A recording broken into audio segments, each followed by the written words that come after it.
I'll show you why they are not that good. I mean, they're not like very bad, but they're not that good. They're not as hyped as they made them seem. So we have Mountain King. He's a legendary. He's the only legendary so far for the dwarves. He just has a basic attack one enemy. I mean, come on, man, you're a legendary, like nothing else. He must do a lot of damage though. 1432 attack, 101 speed. 101 speed is pretty good. Enchanted Axe looks really good. He attacks an enemy and ignores 50% of the target's defense. And then he can decrease the cooldown of 5 turns. Eagle Force attacks one enemy, ignores shield and block damage buffs.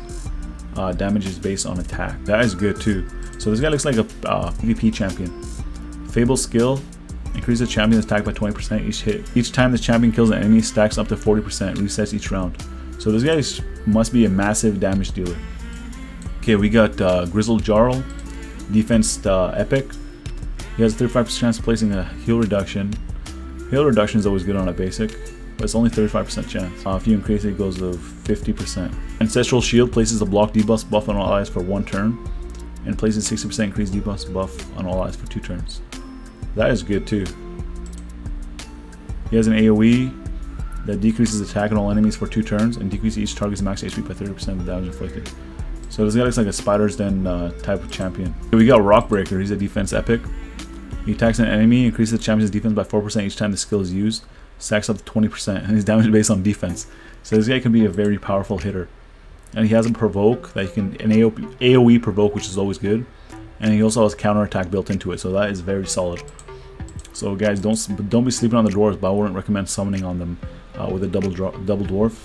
Ironhide is his passive. He has a 25% chance of decreasing the damage inflicted on this champion by 50% each time this champion is attacked. And his aura skill increases ally defense in the arena by 30%. So he's pretty solid champion. Grumbler. He's a rare type HP. He attacks one enemy, places a shield buff on himself for equal to 10% of his max HP for 2 turns. And he has a heal reduction, 50% for 2 turns. Shoulder the Weight. He places an ally protection buff on all allies for 2 turns. Places a 30% increased defense buff on the champion for 2 turns. So that is actually pretty good A3. Then he increases ally HP in dungeons by 25%. 25% is actually a lot for a rare champion, considering that the starter champions are 15%. Beast Wrestler. You know what? This guy sounds like something that I would say, oh, this guy's a beast wrestler. This guy's a beast champion. Beast wrestler. He attacks an enemy twice and has a 20% chance of placing a stun debuff for 1 turn. I like the double hit, but I don't like the 20% chance to stun. But he is a rare champion, right? Slaughter Prey attacks one enemy. Enemies killed by a skill cannot be revived. I like this move. That's going to be good for Ice Golem's Peak. Increases damage inflicted by 50% for the first hit on each enemy. So this guy already has a mastery. This is like basically a mastery, but it does more damage.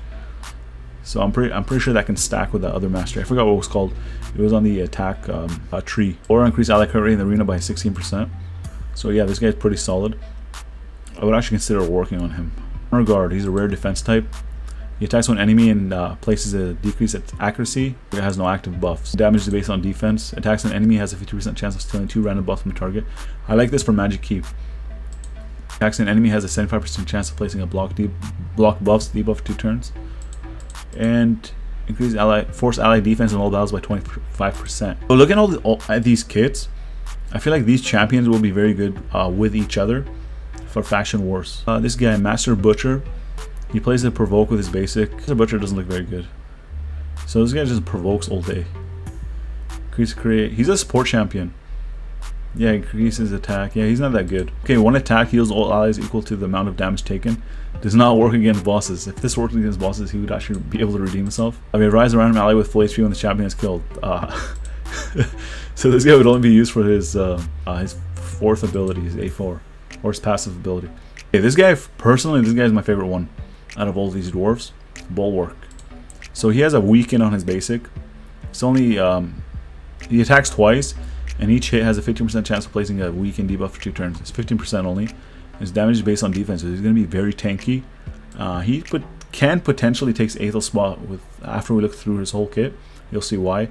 So it's 15% chance. You can increase it. It's going to be 20, 25, 30% chance of placing a weaken with each hit. So that's not bad. Then he attacks an enemy. The second move, Meteoric Ignition, attacks one enemy and has a 75% chance of placing HP burn debuff for 2 turns. So again, that's clan boss material right there. This can go up to 100%. 85, 95, 100. Cooldown 3 if you upgrade the ability. That is actually really good. His passive, when attacks, has a 30% chance of extending the duration of all debuffs on the attacker by 1 turn. Again, clan boss right there. And increase ally defense in all battles by 70%. So his aura skill is not that good, but his A1, A2, and A3 are very good. So this is the guy. This is a void champion though, so it might be a little harder to get. Line infantry, this guy's not good. Provoke and another provoke, and slicer, he's not that good either. We're not even gonna discuss these guys. I mean, I like how they look, but you know, they're not that good. No comments at all. And then there was also other champions. There was the 2 Sacred Order champions. There was character. I got her. I opened an ancient shard and I got her. So Mother Superior, she looks like a very powerful healer. Her A1, she just decreases the attack.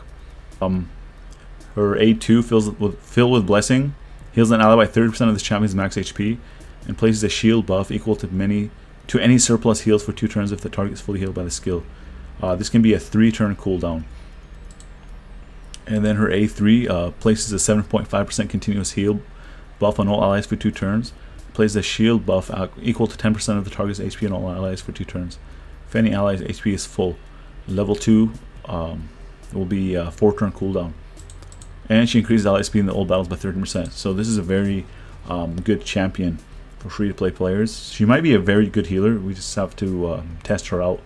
And then there was another epic champion as well. Was her purifier. This is the champion right here. So we have sanction purifier, epic attack champion. She looks pretty cool. Her basic attack, blessed missiles or blessed.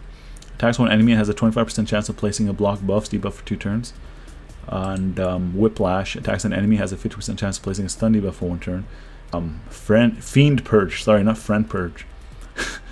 Attacks an enemy with 2 random allies. I like this. Damage inflicted by this champion and any allies joining this attack will be increased by 10% of the targets under a stun debuff. Allies joining the attack use their default skills.